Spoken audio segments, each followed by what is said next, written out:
Eccoci qua cari telespettatori, siamo nuovamente insieme con altri interlocutori, altri ospiti per approfondire un'altra tematica che avevo promesso più volte di affrontare insieme. Finalmente siamo riusciti ad avere gli interlocutori giusti.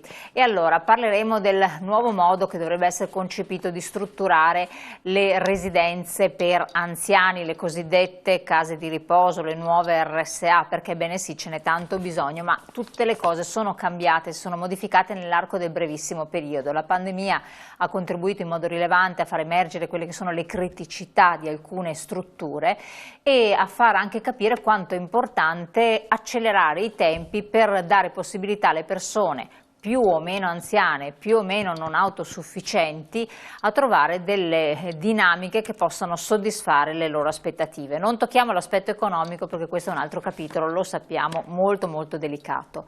Per capire qual è lo stato dell'arte vi presento i nostri interlocutori. Allora, collegato con noi da Milano abbiamo il piacere di avere con noi in studio il professor Stefano Capolongo, grazie professore di dedicarci del tempo, professore di Hospital Design e Urban Health presso il Politecnico di Milano, architetto, direttore del Dipartimento di Architettura e Ingegneria delle Costruzioni e Ambiente costruito Politecnico di Milano, segretario generale del Centro Nazionale per l'Edilizia e la Tecnica Ospedaliera e tante altre cose, non le menziono, il suo curriculum è incredibile, con tante pubblicazioni proprio di ricerca sul costruire in modo salutare, salutistico. Qui in studio abbiamo il piacere di riavere con noi l'architetto Mauro Cazzaro, presidente di Relaxi questa volta, ma titolare della Cazzaro Costruzioni, lo sappiamo, e la Relaxi è una residenza per anziani a Santa Maria dei Battuti, Noale. Grazie anche a lei. Grazie a lei. Ben arrivato, ci fa piacere di averla in studio, siamo riusciti finalmente. Bertrand Barut, direttore generale residenza Santa Margherita di Portogruaro in provincia di Venezia, altra residenza per anziani. Giusto. Sono tipologie diverse una dall'altra, ognuna con le proprie peculiarità, però siete riusciti ad affrontare per fortuna il periodo critico bene, veramente bene, per cui esatto, ognuno a modo suo con le proprie tecniche. Io vorrei iniziare dando la parola al professore, mi consentite, perché diciamo che ci può fare un po' un cappello di apertura. Allora, professore, stato dell'arte, situazione, che cosa sarebbe, cosa dice lei su questo argomento estremamente delicato? Allora, intanto grazie dell'invito. Indubbiamente è un tema delicato, ma è un tema anche appunto che pone l'attenzione e soprattutto accelera alcuni processi che chi si occupa appunto di hospital design e quindi di progettazione di strutture appunto dedicate alla salute.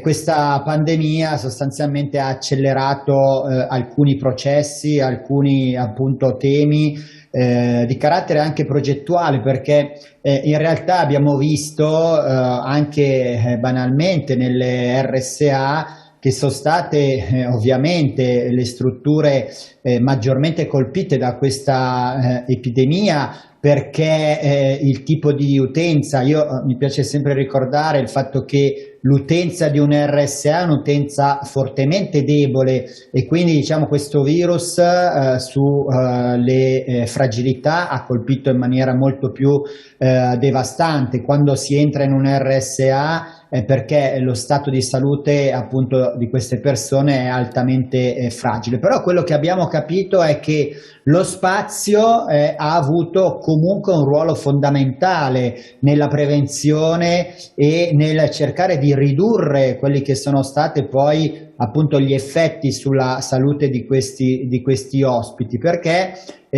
tutte le prime diciamo strategie che sono state messe in campo hanno riguardato certo la protezione, i dispositivi di protezione individuale, ma poi si è guardato molto lo spazio fisico, questo in generale anche in tutti i contesti, quindi sia che nella città sia nell'ambiente domestico. Abbiamo lavorato sul distanziamento, io dico individuale, delle persone, abbiamo lavorato sui percorsi, abbiamo lavorato sui layout. Ecco, dicevo prima quindi che questa pandemia ha accelerato secondo me dei nuovi modi appunto di pensare, di ripensare anche le residenze per gli anziani, a partire Innanzitutto da un approccio oggi indispensabile nella progettazione dei luoghi per la salute, che è quello che noi definiamo di evidence-based design. In medicina si parla di evidence-based medicine, cioè l'evidenza scientifica di come alcune scelte progettuali poi influiscano positivamente o negativamente sullo stato di salute della popolazione. Quindi la prima cosa che dico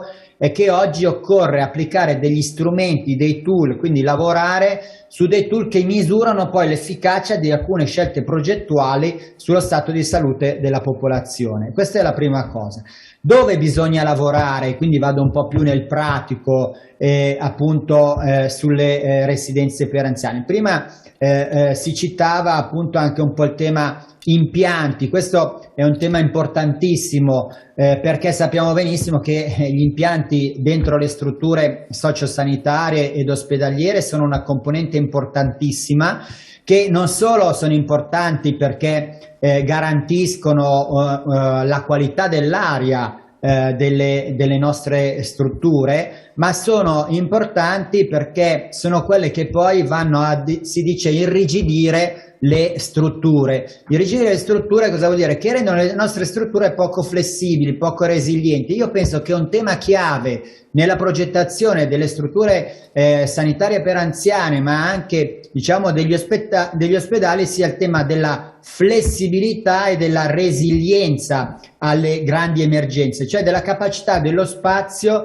di sapersi adattare e modificare rapidamente in funzione di quelle che sono le grandi emergenze, che siano di carattere epidemiologico, ma anche altri tipi di emergenze, non solo strettamente di carattere sanitario. Quindi è importante applicare queste tematiche di flessibilità, di riconfigurazione degli spazi, essere molto attenti ai layout, quindi differenziare i percorsi, sporco e pulito, che sia un po' abbandonato. A volte anche nell'architettura e nel progetto si fanno dei passi in avanti per poi tornare anche indietro. Per esempio negli ospedali il percorso sporco e pulito dei blocchi operatori si è negli ultimi tempi considerato un po' superato. In realtà oggi si torna un po' indietro nel pensare che il layout funzionale, questo anche nell'RSA, il percorso dei visitatori, il percorso dei medici, il percorso dei degenti sono percorsi molto importanti dove la commistione può creare dei problemi. E poi dove lavorare? Lavorare molto sui materiali, i materiali da costruzione. Oggi esistono materiali da costruzione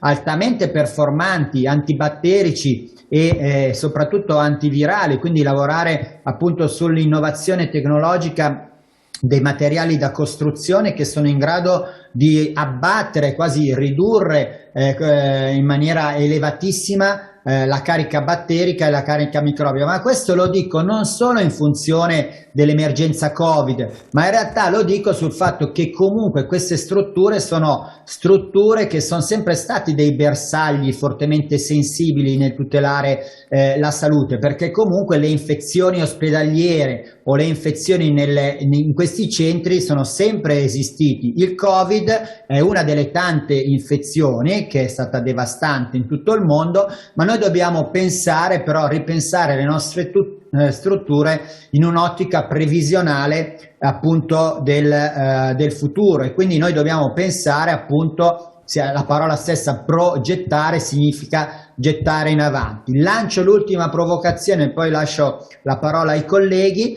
che forse nel ripensare queste strutture è vero che c'è tutto il tema della socialità, ma secondo me è importante anche pensare alle camere che siano anche, prevalentemente delle camere singole, con la possibilità di socializzazione, ma anche con la possibilità di creare appunto delle situazioni, se vogliamo, di isolamento. Se vado a vedere un po' quello che succede nel resto dell'Europa, anche negli ospedali, oggi si progettano le camere appunto con livelli alberghieri sempre più elevati, quindi camere singole, con la possibilità però, per rientrare nella flessibilità, di essere camere doppie, quindi di gestire questa resilienza, e con la possibilità anche di poter avere eventualmente i cosiddetti caregiver, e quindi di poter avere anche un'assistenza, se vogliamo, costante presente all'interno delle camere. L'ultimissimo tema è il verde terapeutico, nelle residenze per anziani sappiamo che è un tema fondamentale, perché molte, diciamo, delle demenze dove la medicina sostanzialmente arriva a mantenere magari uno stato di salute ma sicuramente non è elemento terapeutico,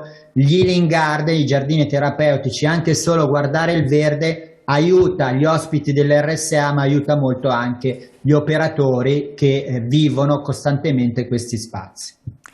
Secondo lei, professore, tutto questo si concilia con una ristrutturazione di molte delle strutture fatiscenti esistenti sul territorio, oppure necessariamente bisogna procedere, quando poi lei ha parlato di impianti, dopo sentiremo anche cosa ci dice il nostro costruttore, necessariamente con una demolizione e ricostruzione ex novo, quindi con costi rilevanti? Io sono dell'idea, non so i colleghi come la pensano, però in generale in medicina si parla di accanimento terapeutico, in progettazione si parla di accanimento progettuale. Le strutture hanno un ciclo di vita, trascorso il suo ciclo di vita, accanirsi nel volerle far funzionare per forza è veramente molto difficile. Io dico meglio 100 ospedali nuovi che 1000 ospedali vecchi, anche perché il costo di gestione di un nuovo ospedale equivale al costo di costruzione di una nuova struttura. Per me il massimo della flessibilità, che è il criterio, il principio che citavo prima, lo sia quando è trascorso il ciclo di vita del manufatto, si possa arrivare addirittura alla smontabilità per restituire l'area per nuove funzioni, perché rifunzionalizzare un RSA, rifunzionalizzare un ospedale è molto difficile, perché ha una componente impiantistica molto elevata, quindi io penso che meglio, diciamo, strutture nuove altamente performanti che accanirsi nel voler far funzionare le strutture vecchie.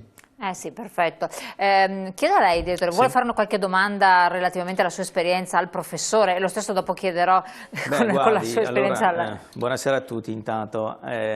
Io quello che posso dire, no, è che quello che ha detto adesso, no, corrisponde perfettamente al mio pensiero. No. Io gestisco una struttura al quale ho assistito anche alla progettazione 28, quindi 30 anni fa praticamente, e devo dire che oggi come oggi, anche se posso ritenere che la nostra struttura è ancora sempre molto, molto bella, ben trattenuto, insomma con impianti comunque recenti e mantenuto a dovere, è anche vero che tra un po' dovremo pensare a dover fare dei lavori importanti se vogliamo mantenere un determinato livello di assistenza, ma soprattutto di sicurezza. E quindi sono anche d'accordissimo sul fatto che dovremmo avere il coraggio di buttare giù e di ricostruire, perché a un certo punto andare a fare delle ristrutturazioni, delle aggiunte sulle strutture esistenti, se lo spazio non c'è, non c'è, e quindi a un certo punto è inutile, bisogna prendere il coraggio a due mani, tirare giù tutto e ricominciare. Quindi questo concorda. Architetto Cazzaro. Ma io i punti che ha toccato il professore apre una porta assolutamente che noi, diciamo, nella progettazione della mia struttura che ho seguito personalmente, che è abbastanza recente fortunatamente, per cui anche l'uso del verde terapeutico, l'uso della luce naturale, poi l'impiantistica ovviamente, casomai parleremo un attimo per andare più sullo specifico di cosa vuol dire, gli spazi.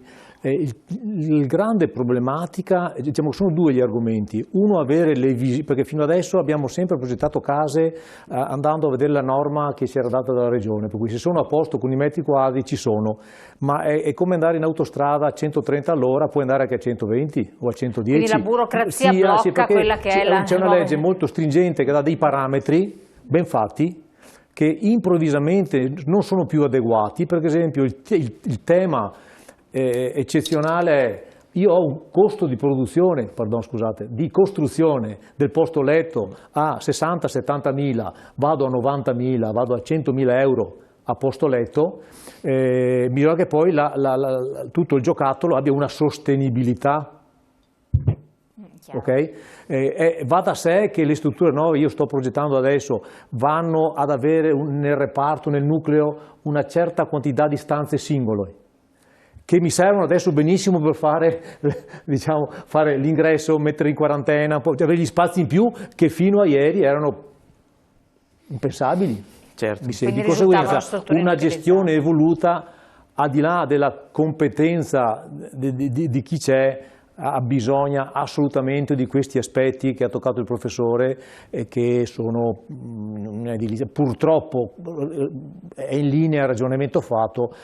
Ogni cosa nasce, vive e muore. Con lei abbiamo più volte toccato questo argomento anche su altre cose e soprattutto un ospedale, una residenza sanitaria, bisogna capire che quando è il momento che non ci siamo più, che non riesco più a dare un'aria pulita e non filtrata e non miscelata, per esempio, non c'è niente da fare, la devi tirare via e pensare a qualcosa di nuovo, perché ci sono dei limiti tecnici su questo, no? Assolutamente. Torniamo su questi temi, professore. Voglio anche interpellare relativamente a questo problema che ha sollevato l'architetto Cazzaro, ovvero la normativa, perché noi ci troviamo in un paese dove le normative sono stringenti, cogenti, restano vecchie, si va avanti ma si resta con normative che sono alquanto refrattarie ad aggiornarsi, quindi si arriva sempre dopo. Pubblicità, pochi secondi, restate con noi, tra poco riprendiamo.